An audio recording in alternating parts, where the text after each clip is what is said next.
혹시 이런 분 계십니까? 빈손으로 시작했던 분, 아무도 알아주지 않아도 묵묵히 버텼던 분, 내 고생을 말로 다 못할 것 같아서 그냥 속으로만 삼켰던 분. 오늘 이 이야기는 그런 분들을 위한 이야기입니다. 단돈 5천 원을 들고 상경한 청년. 가진 것이라고는 리어카 하나. 믿는 것이라고는 두 손뿐. 그 청년이 어떻게 살았는지, 어떻게 서울에서 내 집을 마련했는지, 그리고 마지막에 어떤 말을 남겼는지 끝까지 함께 해 주십시오. 청년의 파란만장한 내 집 마련 이야기 지금부터 시작하겠습니다. 내가 고향을 떠나던 날 닭이 울기도 전이었습니다. 아무도 깨우지 않았습니다. 아무도 배웅해 주지 않았습니다. 아니, 정확히는 아무도 깨우지 않으려고 새벽 4시에 일어났습니다. 어머니한테 들키면 안 된다는 걸 알았거든요. 들키는 순간 저는 절대 못 떠났을 겁니다. 우리 집은 경북 어딘가 이름도 거창하게 붙이기 민망한 작은 마을이었습니다. 논 2마지기, 밭 1떼기. 아버지는 제가 12살 때 돌아가셨고 어머니 혼자 저 포함 3남매를 먹여 살리셨습니다. 근데 그게 말이 쉽지 먹여 살린다는 게 진짜 간신히 살려만 놓는 수준이었어요. 보릿고개가 뭔지 아십니까? 요즘 사람들은 그냥 옛날 말로만 알지. 저는 그게 몸으로 새겨져 있었습니다. 봄이 오면 배가 고팠습니다. 가을에 추수한 쌀은 겨울을 버티다 보면 바닥이 나고 보리는 아직 여물지 않은 그 사이 그 몇 달이 지옥입니다. 풀뿌리 캐고 소나무 속껍질 긁어먹고 어머니는 당신은 안 드셨어요. 밥상에 앉으시면 꼭 어유 나는 낮에 먹었다고 하셨는데 그 말이 거짓말인 걸 저는 알았습니다. 솥 바닥 긁힌 자국이 어머니 손이 닿은 자국이라는 걸 철없는 줄만 알았던 제가 어느 해부터 눈치챘거든요. 22살이 되던 해봄이었습니다. 또 보릿고개였어요. 동생 둘은 아직 학교를 다녔고 어머니는 어깨가 안 좋아서 막일도 예전만큼 못하셨어요. 저는 마을 머슴일도 해보고 읍내 나가서 날품팔이도 해봤지만 입이 내신 집구석에서 제가 벌어오는 돈으로는 턱도 없었습니다. 그해 봄에 동생이 학교 앞에서 쓰러졌다는 소식을 들었습니다. 선생님이 몰래 주먹밥을 쥐어보냈다고. 그 말 듣는 순간 뭔가 제 안에서 뚝 끊겼어요. 이렇게는 안 된다. 서울에 가야 한다고 생각했습니다. 막연했어요. 서울에 가면 돈을 벌 수 있다는 것, 그 이상은 아무것도 몰랐어요. 친척 중에 서울 사는 사람도 없고 아는 사람도 없고 그냥 여기 있으면 다 같이 굶어 죽겠다 싶은 거예요. 그러면 가야지. 22살짜리 머리로 낼 수 있는 결론은 그게 다였습니다. 밤새 뜬 눈으로 누워 있다가 새벽에 조용히 보찜을 쌌습니다. 낡은 광목 보자기에 속옷 2벌, 양말 3켤레, 그리고 읍내 중학교 다닐 때 쓰던 공책 1권. 뭘 적으려고 챙겼는지 지금도 모르겠습니다. 그냥 손에 잡혔습니다. 신발 들고 맨발로 마루를 건너는데 어머니 방문 앞에서 멈췄습니다. 문 너머에서 어머니가 깨어 계신다는 걸 느꼈습니다. 소리가 난 것도 아닌데 그냥 알았습니다. 어머니도 아셨을 겁니다. 저도 알았고, 근데 우리 둘 다 아무 말도 안 했습니다. 문이 열리지 않았습니다. 저도 안 열었고 어머니도 안 여셨습니다. 그냥 문 앞에 잠깐 서 있다가 저는 돌아섰습니다. 마당을 막 벗어나려는데 등 뒤에서 어머니 목소리가 들렸습니다. 야야. 그게 다였습니다. 이름도 아니고 가지 말라는 것도 아니고 그냥 야야 한마디. 저는 돌아보지 않았습니다. 돌아봤으면 못 갔을 거니까. 그런데 대문 앞에 뭔가 놓여 있었습니다. 어머니가 언제 나오셨는지 아니면 전날 밤에 미리 놔두셨는지 접힌 돈 몇 장이 돌멩이에 눌려 있었습니다.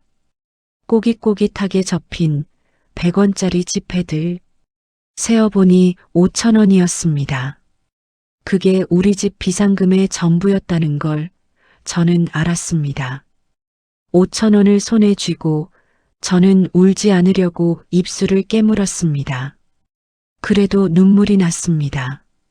근데 닦지 않았습니다. 그냥 걸었습니다. 눈물 흘리면서 걸었습니다.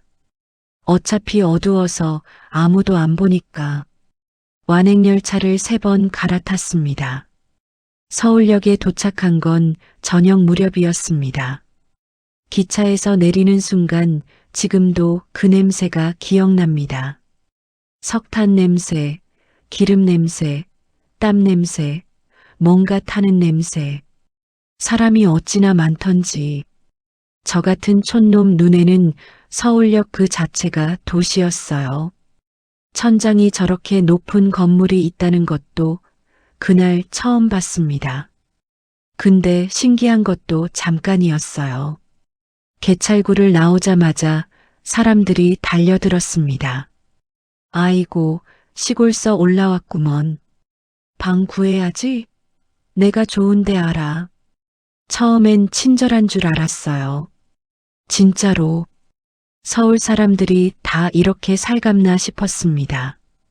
저보다 10살은 많아 보이는 아저씨가 제 보찜을 덥석 들더니 자기 따라오라는 거예요. 방도 싸고 밥도 주고 일자리도 소개해 준다고. 얼마나 순진했으면 고맙다고 했습니다. 골목을 2번 꺾어서 들어간 곳은 여관이었어요. 허름했지만 그때 저한테는 기준이 없었으니까. 아저씨가 여관 주인 아주머니한테 뭐라 속닥이더니 저한테 방값이 2,000원이라고 했습니다. 선불로 5,000원 중에 2,000원. 그래도 3,000원 남으니까 괜찮다 싶었습니다. 근데 방 열쇠를 받고 짐을 올려놓으러 올라가는 사이 아저씨가 없어졌습니다. 뭔가 이상하다 싶어서 내려와 주인 아주머니한테 물었습니다. 일자리 소개해준다던 그 아저씨가 어디 갔냐고. 주인 아주머니가 저를 보더니 말했습니다. 그 사람 여기 사람 아니에요. 그게 다였습니다. 더 묻지도 않고 그냥 안으로 들어가 버렸습니다. 그제야 알았습니다. 그 아저씨는 저 같은 시골 청년 꼬드겨서 여관 방 하나 채워주고 소개비 받는 사람이었던 겁니다. 일자리? 없습니다. 빠? 없습니다. 그냥 사기였습니다. 2,000원이 날아갔습니다. 방에 혼자 앉아서 남은 3,000원을 들여다봤습니다. 서울역에서 국밥 한 그릇 먹을 때 썼던 70원 빼고 기차표 값도 있었으니까 실제로 손에 쥔 건 그보다 조금 적었을 겁니다. 창밖에는 서울밤이 환했습니다. 네온 사인이 켜지고 사람들이 지나가고 나만 빼고 다들 어딘가 갈 곳이 있는 것 같았습니다. 저는 그날 밤 이 좁은 여관방에서 생각했습니다. 속았다. 근데 뭐 어쩌겠나. 울기는 아침에 다 울었습니다. 밤에는 울 시간이 없었습니다. 내일 뭘 해야 먹고 살지 그걸 생각해야 했으니까요. 서울에서 첫 일자리를 구하는데 사흘이 걸렸습니다. 사흘 동안 뭘 먹었냐고요? 첫날은 국밥 한 그릇, 둘째 날은 길거리 풀빵 2개, 셋째 날은 아무것도 못 먹었습니다. 돈이 아까워서가 아니라 먹을 곳을 찾아 헤매다 보니 해가 졌습니다. 배가 고프면 물을 마셨습니다. 서울역 근처 공중수도에서 물을 벌컥벌컥 마시면 잠깐은 배가 채워지는 것 같았거든요. 그 잠깐이 금방 사라지는 게 문제였지만 일자리는 공사판에서 났습니다. 청계천 근처 건물 공사 현장이었습니다. 새벽 5시 공사판 입구에 사람들이 모여들었습니다. 다들 저처럼 먹고 살 길을 찾아온 사람들입니다. 현장 반장이 나와서 줄 선 사람들을 쭉 훑어보다가 손가락으로 콕콕 찍었습니다. 제가 찍혔습니다. 그날 하루 일당 300원이었습니다. 300원이 얼마나 소중했는지 그날 처음 알았습니다. 일이 고됐느냐고요. 고된 정도가 아니었습니다. 사람이 할 짓이 아니었습니다. 시멘트 부대를 지고 오르는 비계 발판은 흔들렸고 떨어지면 끝장인데 안전 장비 같은 건 없었습니다. 벽돌을 나르고 모래를 퍼올리고 파낸 흙을 지게에 지고 날랐습니다. 손바닥이 까졌습니다.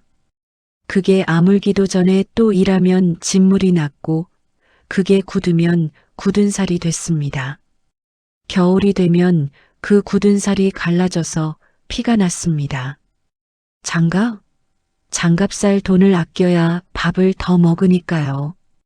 그래도 저는 빠지지 않았습니다. 현장 반장한테 찍히면 다음 날도 불러주거든요. 그게 목표였습니다. 오늘 잘 보여서 내일도 일하는 것. 내일도 일해서 모레도 일하는 것. 처음 6달 동안은 공사판만 돌았습니다. 건물이 올라가면 현장이 끝나니까 다른 현장을 찾아다녔습니다. 청계천에서 영등포로, 영등포에서 마포로 발품을 팔았습니다. 새벽에 일어나서 일 나가기 전에 2군데 현장을 미리 알아두는 겁니다. 오늘 현장이 끝나면 내일 어디 가야 하는지 항상 알아두는 것, 그게 굶지 않는 방법이었습니다. 겨울이 됐습니다. 살던 곳은 창신동 산동네 단칸방이었습니다. 월세 3,000원. 방 크기는 2팔 벌리면 양쪽 벽에 닿는 수준이었습니다. 창문이 하나 있었는데 유리가 금이 가 있었고 거기서 외풍이 들어왔습니다. 신문지를 구겨 틈새를 막았지만 한겨울 바람은 신문지를 비웃었습니다. 연탄이 있으면 그나마 견뎠습니다. 그런데 그의 유난히 일이 없는 날들이 이어졌습니다. 눈이 오면 공사판이 서거든요. 사흘 동안 눈이 내렸습니다. 사흘을 못 나갔습니다. 쌀은 한 줌 있었는데 연탄을 살 돈이 없었습니다. 연탄 한 장에 15원이었는데 주머니를 다 털어봐도 9원밖에 없었습니다. 그날 밤 기온이 영하 10도 아래로 내려갔습니다. 솜니부를 뒤집어 썼습니다. 그 위에 입을 수 있는 옷을 다 껴입었습니다. 그래도 추웠습니다. 몸이 떨리는 게 스스로 멈춰지지가 않았습니다. 덜덜 떨면서 이불 속에 웅크리고 있는데 이상하게 어머니 생각이 났습니다. 고향집도 추웠지만 어머니가 옆에 계시면 그래도 따뜻했거든요. 사람 온기라는 게 연탄보다 셀 때가 있습니다. 그날 밤 저는 혼자였습니다. 새벽 2시쯤 더 이상 버티기가 어려워서 몸을 일으켰습니다. 방 안에서 달리기를 했습니다. 2발 뛰면 벽이니까 제자리 뛰기를 했습니다. 몸에서 열이 나야 하니까 지쳐 쓰러질 때까지 뛰고 뛰다가 이불 속으로 들어가고 또 떨리면 일어나 뛰고 그렇게 밤을 새웠습니다. 아침에 눈이 갰습니다. 저는 공사판으로 뛰어갔습니다. 어제보다 2배를 일했습니다. 아무도 시키지 않았는데 모래를 2번씩 날랐습니다. 반장이 옆에서 쳐다보더니 한마디 했습니다. 야, 오늘 네 뭔 일 있냐? 춥다고 했습니다. 따뜻해지고 싶어서 일한다고. 반장이 피식 웃었습니다. 그날 저한테 잔일 한 가지를 더 맡겼습니다. 일당에 50원을 더 얹어줬습니다. 공사판을 다닌 지 2년쯤 됐을 무렵이었습니다. 돈을 모았습니다. 많이는 아니었습니다. 공사판 일당 받으면 밥값, 월세, 나머지는 쌈짓돈 통에 넣었습니다. 쌈짓돈 통이라고 해봤자 낡은 깡통이었지만 그 깡통에 동전이 차고 동전이 지폐로 바뀌고 그렇게 2년을 모았더니 12,000원이 됐습니다. 그때 어떤 생각을 했냐면 이렇게 몸만 파는 건 한계가 있다는 거였습니다. 공사판은 비가 오면 쉬고 눈이 오면 쉬고 반장 기분 나쁘면 일찍 파했습니다. 내 의지로 할 수 있는 게 없었습니다. 그런데 장사는 내가 나가면 나가는 거잖아요. 비가 와도 우산 쓰고 나가면 그만이고 눈이 와도 내가 서 있으면 손님이 오는 거잖아요. 그 생각이 들었습니다. 중고 리어카를 알아봤습니다. 다 쓰러져 가는 것들이 많았습니다. 황학동 벼룩시장을 뒤졌습니다. 사흘을 들락거리다가 바퀴 하나가 좀 휘었지만 쓸만한 리어카를 5,000원에 샀습니다. 흥정에서 4,500원으로 깎았습니다. 생전 처음 흥정이라는 걸 해봤습니다. 깎이는 순간 묘하게 기뻤습니다. 군고구마 장사를 시작했습니다. 드럼통으로 만든 화덕을 리어카 위에 올렸습니다. 고구마는 용산시장에서 한 망에 얼마씩 떼어왔습니다. 처음엔 어디서 팔아야 하는지도 몰랐습니다. 그냥 사람 많은 데로 갔습니다. 종로 쪽 골목이었습니다. 장사가 됐습니다. 겨울 저녁 달달한 군고구마 냄새가 나면 사람들이 모였습니다. 손이 곱아서 호호 불면서도 지갑을 여는 사람들을 보면서 저는 이거다 싶었었습니다. 처음으로 내 손으로 내가 파는 걸 누군가 사줄 때 그 느낌이 공사판 일당이랑은 달랐습니다. 공사판 일당은 그냥 노동의 대가였는데 장사는 내가 만든 것에 누군가 값을 쳐주는 것 같았습니다. 한 달 만에 리어카 값을 뽑았습니다. 그러다가 그날이 왔습니다. 어느 화요일 오후였습니다. 장사가 잘 되는 날이었습니다. 화덕에 고구마가 한창 익어가고 손님이 2명 앞에 서 있었습니다. 그때 구청 단속반이 왔습니다. 조끼 입은 남자 둘이 트럭을 몰고 왔습니다. 아무 말도 없이 리어카를 잡았습니다. 저는 막았습니다. 그러면 안 된다고, 여기서 빼가면 안 된다고. 그랬더니 한 사람이 저를 옆으로 밀쳤습니다. 세게 밀지는 않았습니다. 그냥 걸리적거리니까 치운다는 식으로. 그게 더 서러웠습니다. 리어카가 트럭에 실렸습니다. 고구마가 아직 화덕 안에 있었습니다.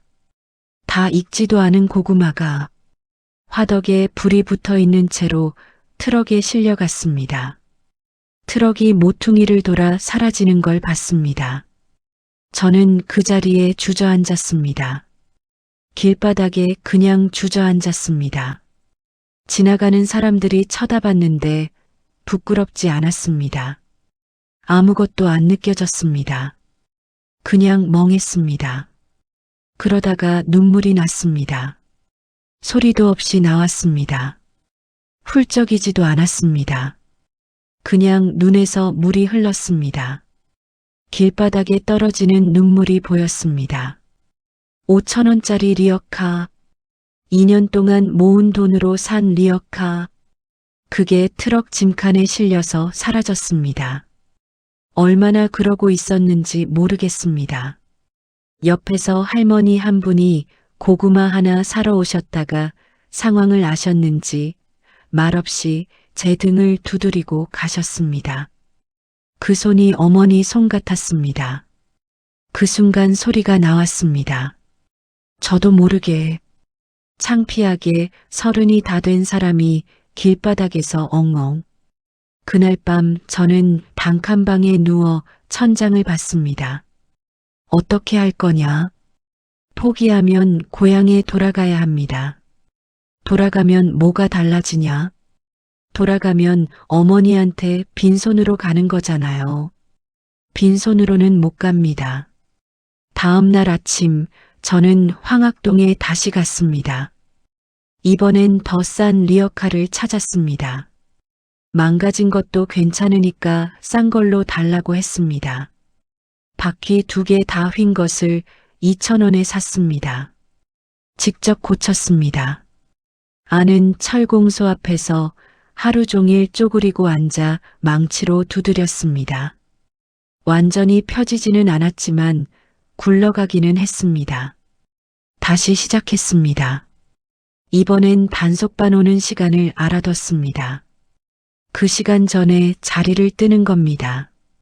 도망 다니면서 장사하는 것, 그게 자존심 상하냐고요. 처음엔 상했습니다. 근데 자존심은 배가 부를 때 세우는 겁니다. 배고플 때 자존심 챙기다간 굶어 죽습니다. 아내를 만난 건 리어카 장사 2년째 되던 해 가을이었습니다. 경기도 광주에서 올라온 여자였습니다. 공장에 다녔어요. 이름은 사람들이 여기서 이름을 궁금해할 것 같은데 저는 아내가 부끄럽다고 할까봐 함부로 말을 못하겠고요. 그냥 제 사람이라고 하겠습니다. 처음 만난 건 제 리어카 앞이었습니다. 공장 끝나고 귀갓길에 군고구마를 사러 왔는데 돈이 딱 50원이 모자랐습니다. 20원짜리 고구마 하나를 사면서 100원을 냈는데 잔돈을 못 거슬러 줄 때였거든요. 제가 그냥 가져가라고 했습니다. 맛있게 드시라고. 그랬더니 그 여자가 안 간다는 겁니다. 다음 날 또 와서 50원을 갚겠다는 겁니다. 실제로 다음 날 왔습니다. 50원을 내밀었습니다. 저는 그날 그 얼굴을 봤습니다. 참 꾸밈이 없는 얼굴이었습니다. 예쁘냐 안 예쁘냐가 아니라 얼굴에 거짓이 없는 사람이었습니다. 저처럼 고생을 아는 얼굴이었습니다. 공장 일을 하니까 손이 저만큼은 아니어도 거칠었고 옷도 수수했습니다. 근데 그 50원을 내밀 때 눈빛이 당당했습니다. 받을 게 있으면 받겠다는, 줄 게 있으면 준다는 그런 눈빛이었습니다. 제가 고구마 하나를 더 드렸습니다. 이번엔 그냥 받았습니다. 그게 시작이었습니다. 반년을 만났습니다. 거창한 데이트는 없었습니다. 제 리어카 옆에서 같이 고구마 먹은 게 데이트였고 장사 끝나고 포장마차에서 우동 한 그릇 나눠 먹은 게 식사였습니다. 그래도 좋았습니다. 이상하게 이 사람 옆에 있으면 추운 날도 덜 추웠습니다. 결혼하자고 했을 때 아내가 한참 저를 봤습니다. 그러더니 한마디 했습니다. 잘 살 수 있어요? 저는 솔직하게 말했습니다. 지금은 리어카 장수고 방 한 칸이 전부고 돈도 없다고. 근데 평생 열심히 살 거라고. 당신만은 굶기지 않겠다고. 아내가 웃었습니다. 그럼 됐어요. 그게 결혼 승낙이었습니다. 가진 게 없으면 결혼식도 없었습니다. 양쪽 집 부모님한테 인사드리고 그 단칸방에 짐을 합쳤습니다. 아내 짐이라고 해봤자 이불 한 채, 옷 담은 보따리 하나. 제 짐이 더 없었으니 할 말이 없지만 그 좁은 방이 처음으로 따뜻했습니다. 아내가 들어오고 나서부터 밥이 달라졌습니다. 같은 쌀인데 다른 밥이 됐습니다. 된장찌개도 다른 맛이 났습니다. 사람 손맛이라는 게 있다는 걸 그때 처음 알았습니다. 저는 그때까지 먹는 게 그냥 배 채우는 거라고 생각했거든요. 그리고 이듬해 봄 아내가 임신을 했습니다. 기뻤습니다. 당연히 기뻤습니다. 근데 기쁨 뒤에 바로 무서움이 왔습니다. 이 좁은 방에서 셋이 사는 것도 문제였지만 아이가 태어나면 분유가 있어야 하는데 분유를 살 돈이 없었습니다. 아이가 태어났습니다. 아들이었습니다. 병원비는 간신히 됐습니다. 주변에서 조금 빌리고 모아둔 것 다 쓰고 애를 안았는데 그 작은 것이 이렇게 작은 게 사람이라는 게 믿기지 않았습니다. 손가락이 제 새끼 손가락보다 작았습니다. 그게 제 손을 쥐는데 그날 밤 저는 바깥에서 울었습니다. 아내한테 보이기 싫어서 이틀 만에 분유가 떨어졌습니다. 돈이 없었습니다. 다음 날 장사 나가야 돈이 생기는데 애가 지금 배고프다고 울었습니다. 아내가 어쩔 줄 모르고 저를 봤습니다. 저도 어쩔 줄 몰랐습니다. 아내가 먼저 말했습니다. 설탕물 먹여요. 맹물에 설탕을 녹였습니다. 그걸 젖병에 담아서 아이한테 물렸습니다. 아이가 빨았습니다. 배가 고프니까 그게 뭔지도 모르고 빨았습니다. 그 모습을 보면서 저는 가슴이 뭐라고 해야 할까요? 찢어지는 것 같았습니다. 진짜로 가슴 한가운데가 뜯기는 것 같은 느낌이 들었습니다. 내 자식이 맹물에 설탕을 먹고 있었습니다. 저는 아이를 안고 있다가 아내한테 맡기고 밖으로 나왔습니다. 골목 어귀에 서서 담벼락에 머리를 기댔습니다. 이를 꽉 깨물었습니다. 소리가 나게 깨물었습니다. 이 가난을 내 자식한테는 물려줄 수 없다. 그게 다가 아니었습니다. 그 생각 뒤에 또 다른 생각이 왔습니다.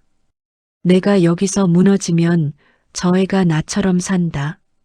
저처럼 사는 게 나쁘다는 게 아닙니다. 저처럼 고생하고 저처럼 춥고 저처럼 배고픈 것을 내 새끼한테는 겪게 하고 싶지 않다는 겁니다. 그게 부모 마음이라는 거 그날 알았습니다. 어머니가 왜 당신은 굶으면서 밥을 차려주셨는지 그날 밤에야 알았습니다. 20년이 넘어서야 다음 날 새벽 4시에 일어났습니다. 리어카를 끌고 나갔습니다. 아무도 없는 서울 새벽 거리를 리어카를 끌면서 생각했습니다. 이 리어카가 발판이다. 이게 지금 내가 가진 전부다. 이걸로 시작하면 된다. 무릎이 떨렸습니다. 추위 때문인지 두려움 때문인지 몰랐습니다. 그래도 멈추지 않았습니다. 멈추면 애가 또 설탕물을 먹어야 하니까. 단속반을 피해 다닌 지 3년이 됐습니다. 도망 다니는데도 요령이 생겼습니다. 어느 요일 몇 시에 어느 구역을 도는지, 어느 골목으로 빠져야 빠른지. 처음엔 리어카 끌고 도망치다가 고구마를 다 쏟은 적도 있고 화덕이 넘어져서 바지에 불이 붙을 뻔한 적도 있었습니다.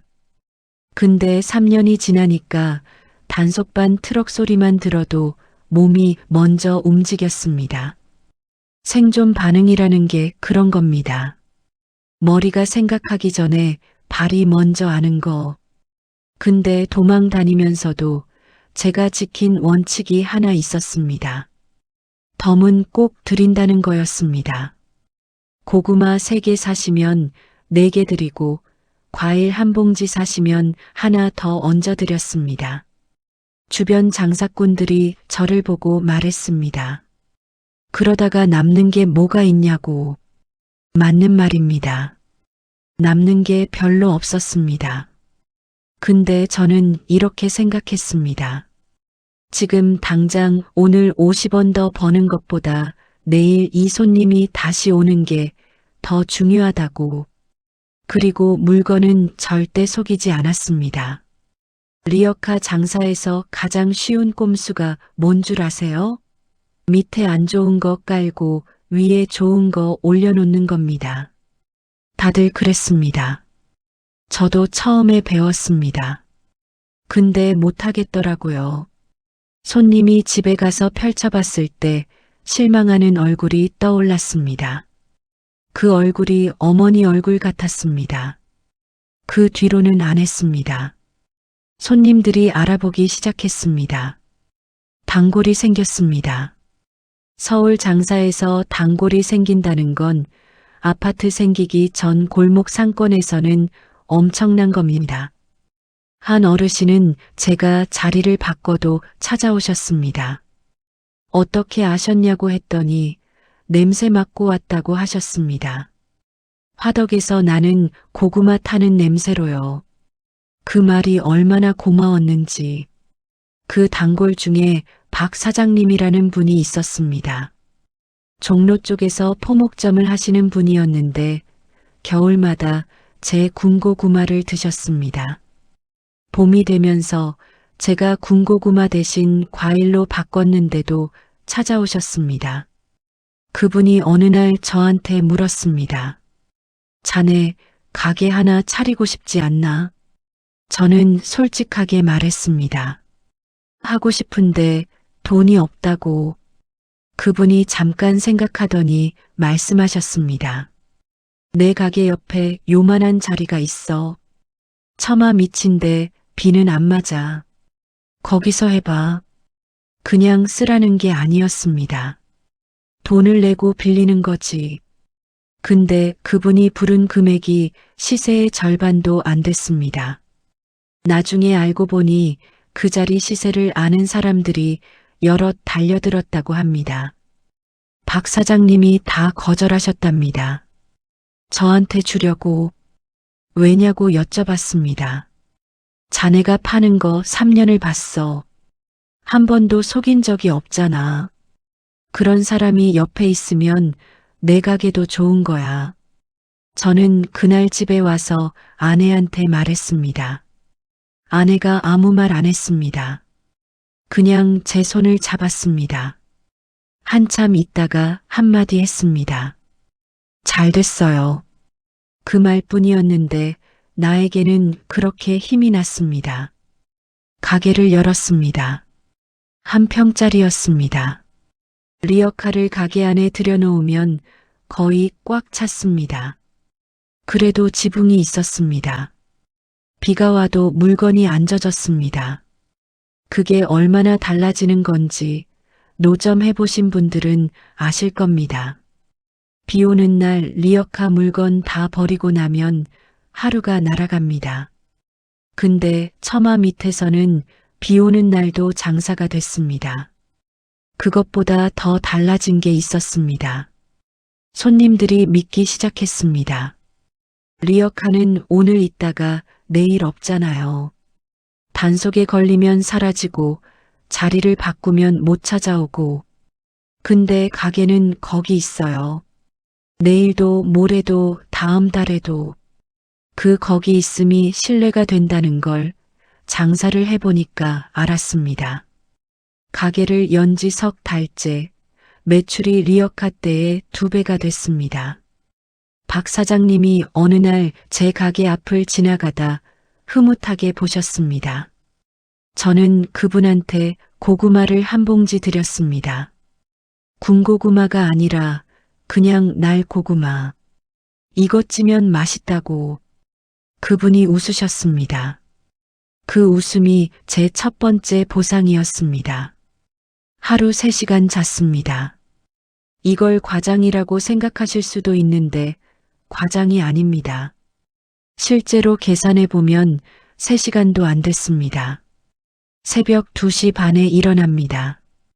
가락동 도매시장이 새벽 3시부터 열거든요. 거기서 그날 팔 물건을 받아와야 합니다. 싱싱한 걸 고르려면 일찍 가야 합니다. 늦게 가면 좋은 게 다 나가고 없습니다. 새벽 3시에 가락동에 가면 이미 사람들이 와 있습니다. 그 사람들이랑 경쟁해서 물건을 받아오는 거예요. 리어카에 물건 싣고 가게 도착하면 4시 반쯤 됩니다. 진열하고 가격 붙이고 가게 앞 청소하고 손님은 6시부터 옵니다. 새벽에 시장 나오시는 할머니들, 출근하는 직장인들, 그 손님들한테 웃으면서 물건 팔아야 하니까 아무리 새벽 2시 반에 일어났어도 눈을 제대로 떠야 합니다. 졸린 얼굴로 손님 맞으면 물건이 안 팔립니다. 장사는 얼굴이기도 하거든요. 아내는 가게에 있고 저는 배달을 다녔습니다. 가게가 알려지면서 단골 중에 음식점이 생겼습니다. 음식점에서 쓰는 양이 어마어마하거든요. 거기다가 직접 갖다 드리면 값을 조금 더 받을 수 있었습니다. 그래서 저는 낮에 배달을 돌았습니다. 리어카를 끌고요. 그 리어카가 처음 황학동에서 2,000원 주고 산 그 리어카입니다. 바퀴가 또 약간 휘었지만 버렸습니다. 정이 들어서 밤 10시에 가게를 닫았습니다. 닫고 나서 바로 자냐고요. 그게 아닙니다. 그날 매출 정리하고 내일 받아야 할 물건 목록 적고 외상장부 확인하고 그걸 다 하면 11시 반 자정이 됩니다. 2시 반에 일어나야 하니까 그 사이가 수면 시간입니다. 2시간 반.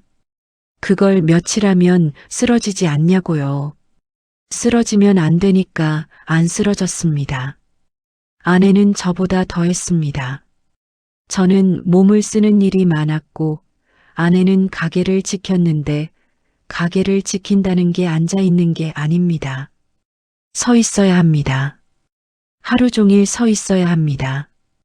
과일 손질하고 손님 응대하고 무거운 박스 들고 아내 발이 부어서 저녁엔 신발이 잘 안 벗겨질 때가 있습니다. 그걸 제가 잡아당겨 주었습니다. 발이 빨갛게 부어 있었습니다. 아무 말 안 했습니다. 우리 둘 다 손이 망가졌습니다. 제 손이 어떻게 됐냐면 지문이 없어졌습니다. 정확히는 지문이 거의 없을 정도로 닳았습니다. 매일 박스를 나르고 물건을 씻고 새벽마다 찬물에 손을 담그니까 피부가 닳았습니다. 아물기도 전에 또 닳고 또 아물고 그러다 보면 굳은 살이 여러 겹으로 쌓였습니다. 겨울에는 그 굳은 살이 갈라져서 피가 납니다. 너무 건조해서 그냥 갈라지는 겁니다. 한 번은 아들이 제 손을 잡다가 깜짝 놀라는 거였습니다. 아빠 손이 왜 이래 하면서 거북이 등껍질 같다고 했습니다. 제가 웃으면서 말했습니다. 원래 일하는 사람 손은 이래 하고 속으로는 그랬습니다. 이 손이 너희 먹여 살리는 손이다. 이 손이 부끄럽지 않다. 가게가 컸습니다. 한 평이 2평이 되고 2평이 옆 가게까지 넘어갔습니다. 처음에 박 사장님한테 처마 빌릴 때 옆에 있던 구멍가게가 문을 닫았거든요. 거기를 이어받았습니다. 그때부터 과일만이 아니라 채소도 같이 팔기 시작했습니다. 소문이 났습니다.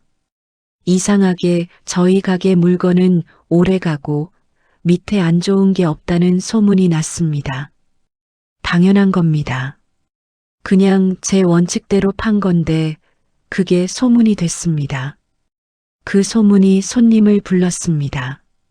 손님이 늘면서 돔의 물량이 커졌습니다. 돔의 물량이 커지니까 가락동 도매상에서 저를 알아보기 시작했습니다. 얼마 지나지 않아서 도매상 사장이 저한테 제안을 했습니다. 우리가 공급하는 거 받아서 동네 가게들한테 다시 팔아보겠냐고. 소매 첨가상이 아니라 중간 도매를 맡아보라는 거였습니다. 그게 뭔 말인지 처음엔 몰랐습니다. 집에 와서 아내한테 말했더니 아내가 공책을 꺼냈습니다. 우리가 그동안 매일 적어온 매출 장부요. 한 장 한 장 넘기다가 아내가 말했습니다. 할 수 있어요. 우리. 아내가 그렇게 말하면 저는 믿었습니다. 그 사람 눈이 틀린 적이 없었거든요. 첨가물 도매를 시작했습니다. 리어카 하나로 시작해서 이제 트럭이 필요해졌습니다. 중고 트럭을 샀습니다. 제가 직접 몰았습니다. 운전은 야학에서 배웠습니다. 돈 주고 배울 형편이 못 됐으니까 아는 형한테 저녁마다 배웠습니다. 2달 만에 떼어냈습니다. 그 트럭을 몰면서 서울 골목골목을 다녔습니다. 과일 가게, 야채 가게, 시장 좌판 다 저한테서 물건을 받았습니다. 처음에는 2군데, 다음엔 5군데, 다음엔 10군데. 거래처가 늘어날수록 새벽이 더 빨라졌습니다. 새벽 1시에 일어나야 할 때도 있었습니다. 잠이 줄어드는 만큼 통장이 두꺼워졌습니다. 그러면서도 하나를 지켰습니다. 물건값을 제때 줬습니다. 장사하다 보면 외상이 쌓였습니다. 이쪽에서 받아야 할 것도 있고 저쪽에 줘야 할 것도 있고 그 사이에서 돈 버티는 사람들이 있는데 저는 그러기 싫었습니다. 줄 날짜가 됐으면 먼저 줬습니다. 통장이 조금 남아도 줄 건 먼저 줬습니다. 그랬더니 도매상에서 저한테 물건을 우선으로 줬습니다.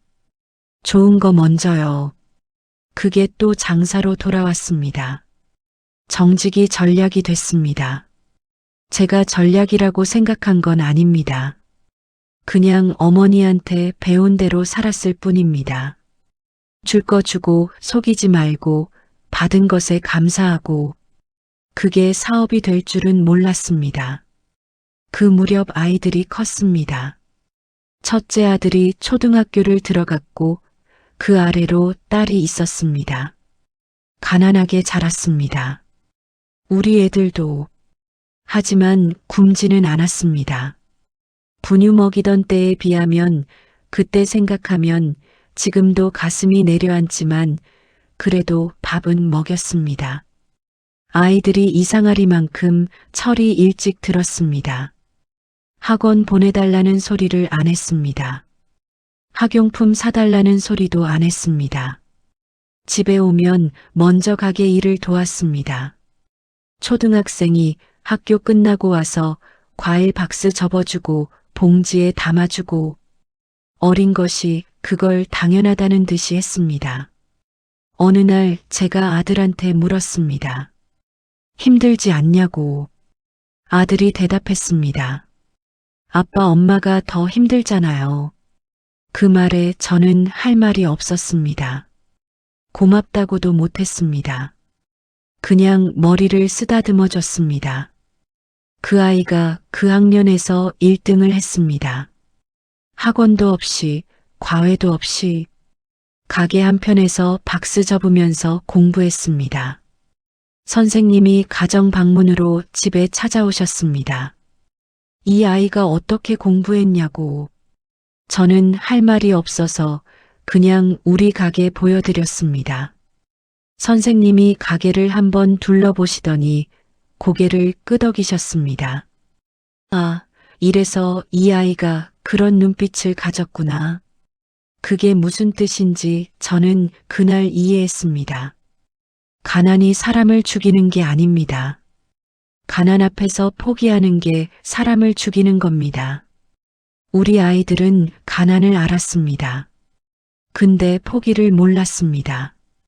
포기를 안 보고 자랐거든요. 저도 아내도 한 번도 포기하는 걸 안 보여줬으니까요.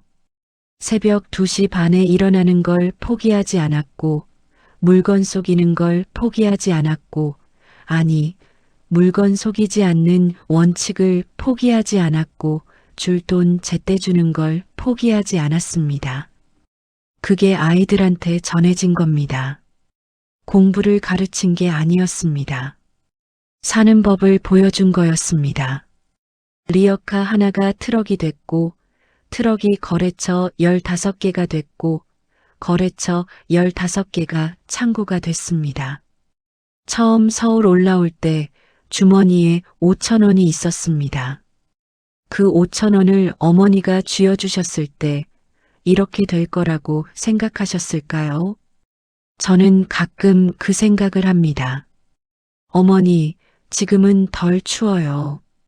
지금은 설탕물을 안 먹여도 돼요. 많이 늦었지만 이제는 좀 살 것 같습니다. 집이 생긴 날 저는 이삿짐을 다 풀지 못했습니다. 정확히는 풀다가 멈췄습니다. 거실 바닥에 상자가 쌓여 있었습니다. 부엌에는 그릇이 아직 신문지에 쌓인 채로 박스 안에 있었고, 안방에는 이불이 묶인 채로 한쪽에 세워져 있었습니다. 그런데 저는 거실 한가운데 서 있었고 아무것도 안 하고 있었습니다. 아내도 마찬가지였습니다. 우리 둘이 거실에 서서 아무 말도 안 하고 있었습니다. 창밖으로 저녁 햇살이 들어왔습니다. 우리 집 창문으로 들어오는 햇살이었습니다. 이 빛이 새 들어 사는 집에 들어오는 빛이 아니라 우리 집에 들어오는 빛이라는 걸 그 순간 실감했습니다. 30년이었습니다. 서울에 올라온 게 22살이었고 그 집 문패를 단 날이 52살이었습니다. 꼭 30년. 그 30년 동안 우리 부부가 산 집이 몇 군데인지 세어본 적이 있었습니다. 여관방 1달, 창신동 단칸방 2년, 이사 1번, 이사 또 1번. 방이 조금씩 커지기는 했습니다. 단칸방이 투룸이 되고 투룸이 조금 넓은 곳이 되고 근데 다 남의 집이었습니다. 월세 내야 하는 집, 주인이 올리면 이사 가야 하는 집, 언제 나가라고 할지 모르는 집.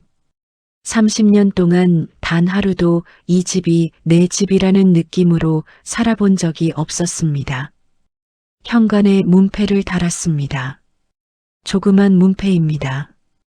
글씨도 별거 없었습니다. 그냥 성하고 이름 석자. 그게 다입니다. 근데 그걸 제 손으로 현관 옆에 달면서 손이 떨렸습니다. 나사를 조이는 손이 떨렸습니다. 드라이버를 놓칠 것 같아서 두 손으로 꽉 쥐었습니다. 다 달고 나서 한 발짝 뒤로 물러서서 봤습니다. 내 이름이 붙은 집. 그게 처음이었어요. 생전 처음이었습니다. 아내를 불렀습니다.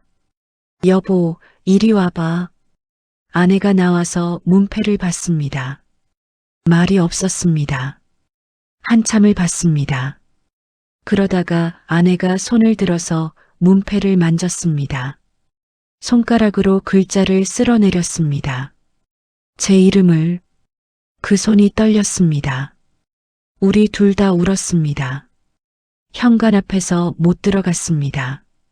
들어가서 이삿짐을 풀어야 하는데 현관 앞에서 아내랑 저랑 그냥 서 있었습니다. 아내가 먼저 울기 시작했는데 소리가 안 났습니다. 그냥 눈물이 흘렀습니다. 저도 마찬가지였습니다. 소리 없이 눈물이 났습니다. 그러다가 우리 둘이 서로 봤습니다. 그 순간 소리가 났습니다. 서로 부둥켜 안고 그냥 거실 바닥에 주저앉았습니다. 아직 아무것도 안 깔린 바닥이었습니다. 차가운 장판 위에 이삿짐 상자들 사이에 우리 두 사람이 앉아서 울었습니다. 소리내서 울었습니다. 오래 울었습니다. 아내가 울면서 말했습니다. 고생했어요. 저한테 하는 말인지 자기 자신한테 하는 말인지 몰랐습니다. 아마 둘 다였을 겁니다. 저도 아내 등을 두드리면서 같은 말을 했습니다. 당신도 고생했어. 정말 고생했어. 그 말 말고는 할 수 있는 말이 없었습니다. 30년이 그 말 한마디에 들어 있었습니다. 냉골 단칸방에서 덜덜 떨던 겨울이 리어카 빼앗기고 길바닥에서 울던 날이 아이한테 설탕물 먹이던 밤이 새벽 2시 반에 눈 비비고 일어나던 날들이 다 거기 들어 있었습니다. 얼마나 울었는지 모릅니다. 해가 다 지고 나서 우리 둘이 일어났습니다. 눈이 부어서 제대로 안 보였습니다. 아내가 웃었습니다. 나 눈 많이 부었냐고 물었습니다. 엄청 부었다고 했습니다. 아내가 저를 보더니 또 웃었습니다. 당신은 더 부었다고. 우리 둘이 웃었습니다. 펑펑 울다가 웃었습니다. 그날 밤 이삿짐은 절반도 못 풀었습니다. 그래도 상관없었습니다. 짐이야 내일 풀면 됐습니다. 오늘은 그냥 이 집이 우리 집이라는 것 하나만으로 충분했습니다. 자기 전에 불을 다 끄고 우리 집 거실 창문으로 서울 밤을 봤습니다. 처음 서울 왔을 때 그 여관 창문에서 봤던 서울 밤이랑 같은 하늘이었습니다. 그런데 그날 밤하고는 달랐습니다. 그날은 저 혼자 낯선 도시를 봤고 이날은 내 집에서 내 도시를 봤습니다. 그 차이가 전부였습니다. 그 차이가 30년이었습니다. 명절이 되면 집이 좁아집니다. 좁다는 게 불편한 게 아닙니다. 사람이 많아서 좁은 거라 그 좁음이 따뜻합니다. 명절 아침이면 아들 가족이 오고 딸 가족이 오고 거실에 어른 넷의 애들이 셋입니다. 그것들이 뛰어다니고 떠들고 음식 냄새가 가득하고 저는 그걸 소파에 앉아서 봅니다. 아무것도 안 하고 그냥 봅니다. 이게 사치라는 걸 압니다. 아무것도 안 하고 앉아서 집안을 바라보는 것 그게 사치입니다. 젊을 때는 단 한순간도 아무것도 안 하고 앉아 있어 본 적이 없었으니까요. 아들이 대기업에 다닙니다. 어느 회사인지 제가 잘 이해는 못하지만 뭔가 컴퓨터 관련한 일을 한다고 합니다. 넥타이를 메고 다닙니다. 그 넥타이 맨 아들 얼굴을 처음 봤을 때 저는 괜히 눈을 돌렸습니다. 눈물이 날 것 같아서. 그 녀석이 초등학생 때 과일 박스 접던 손이 지금은 컴퓨터 자판을 두드리고 있습니다. 그 손이 이제 굳은 살이 없습니다. 그게 고마웠습니다. 내 손처럼 안 돼서 고마웠습니다. 딸은 시집을 갔습니다. 사윗감 데려왔을 때 제가 딱 하나만 봤습니다. 눈빛이 성실한가. 화려한 것보다 성실한 게 낫거든요. 보니까 성실한 눈빛이었습니다. 됐다 싶었습니다. 손주들이 셋입니다. 제일 큰 손주가 7살입니다. 그 녀석이 할아버지 손을 좋아합니다. 어릴 때부터 할아버지 손이 재미있다는 거예요. 울퉁불퉁하고 딱딱하다고. 제 손을 잡고 손가락을 하나씩 만져봅니다. 굳은 살 위를 손가락으로 콕콕 눌러보고 갈라진 자국을 따라 쓸어내리고 할아버지 손은 왜 이래 하고 물어봅니다. 일하다 보니 이렇게 됐다고 했습니다. 손주가 잠깐 생각하더니 말했습니다. 그럼 열심히 일한 거네요. 7살짜리가 그런 말을 했습니다.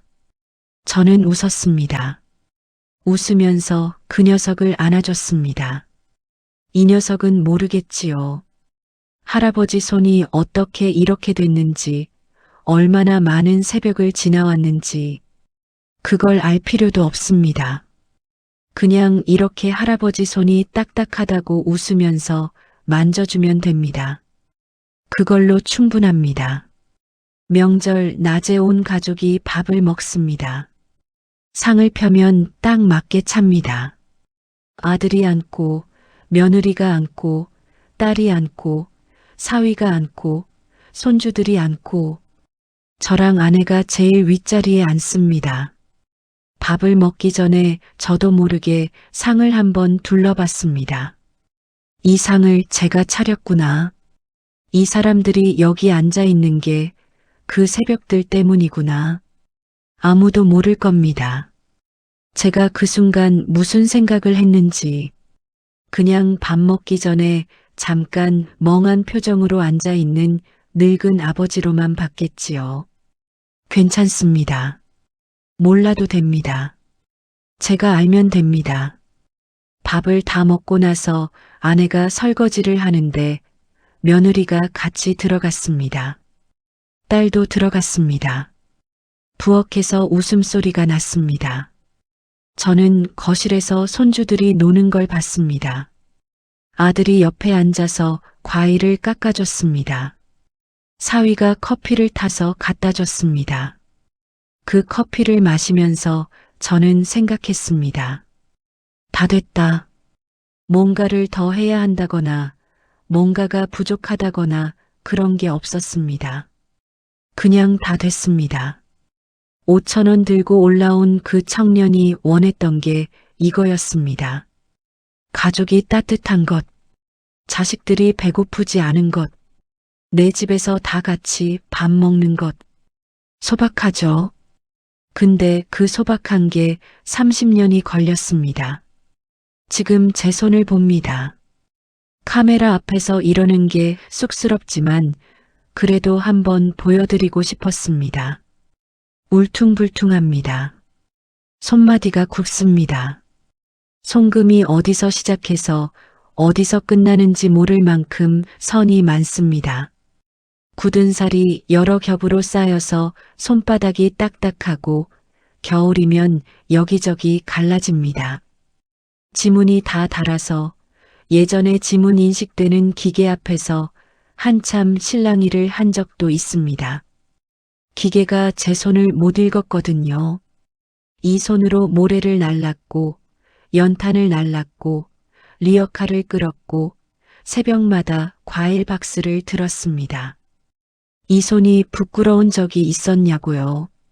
한 번도 없었습니다. 아니, 딱 한 번 있었습니다. 아이한테 설탕물 먹이던 날 밤, 이 손을 봤습니다.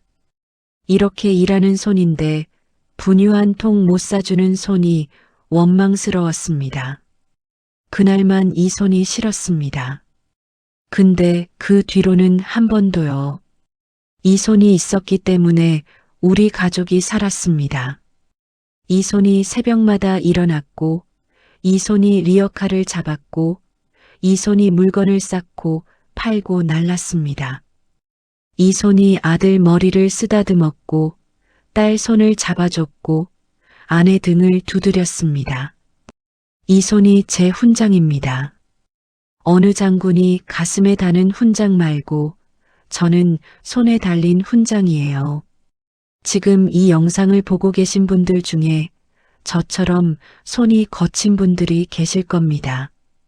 공사판을 다니신 분, 새벽 시장을 다니신 분, 공장에서 밤을 새우신 분, 식당에서 하루 종일 서 계셨던 분, 논밭에서 허리를 굽히셨던 분, 자식들 먹이고 입히고 가르치기 위해서 한 번도 멈추지 않으셨던 분들, 제가 드리고 싶은 말씀이 있습니다. 당신 손을 한번 봐주십시오. 그 손이 부끄러운 손이 아닙니다. 그 손이 자식들 살린 손입니다. 그 손이 이 나라를 일으킨 손입니다. 전쟁 다음에 아무것도 없던 땅에서 그 손들이 모여서 지금 이 나라를 만들었습니다. 빌딩이 올라간 것도, 공장이 돌아간 것도, 아이들이 학교를 다닌 것도 다 그 손들 덕분입니다. 역사책에는 그 손들이 나오지 않을 수도 있습니다. 교과서에 이름이 나오는 것도 아니고, 누가 기념관을 지어주는 것도 아니고, 그냥 묵묵히 사셨고, 묵묵히 버티셨고, 묵묵히 가족을 지키셨습니다. 근데 제가 분명히 말씀드릴 수 있습니다. 그게 위대한 겁니다. 영웅이 따로 있는 게 아닙니다.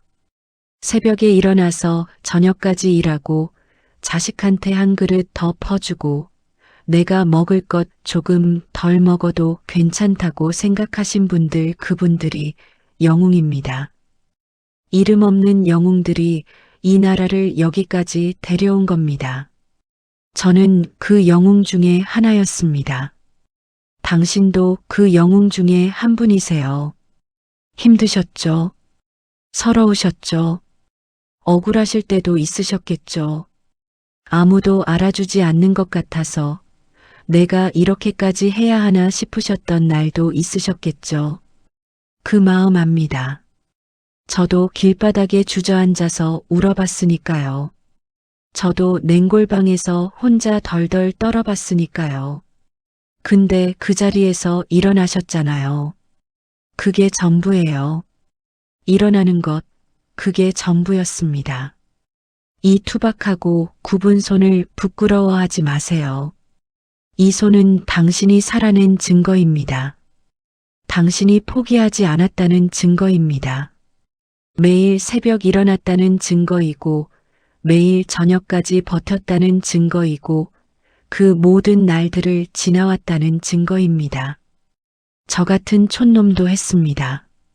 단돈 5,000원 들고 올라온 시골 청년이 리어카 하나로 시작해서 내 집 마련하고 자식들 대학 보내고 지금 이렇게 손주 재롱 보면서 살고 있습니다. 당신도 하셨습니다. 말로 다 못할 고생을 하셨고 말로 다 못할 세월을 사셨습니다. 그 세월이 헛되지 않았습니다. 그 세월이 당신 자식들 안에 있고 손주들 안에 있고 지금 이 나라 안에 있습니다.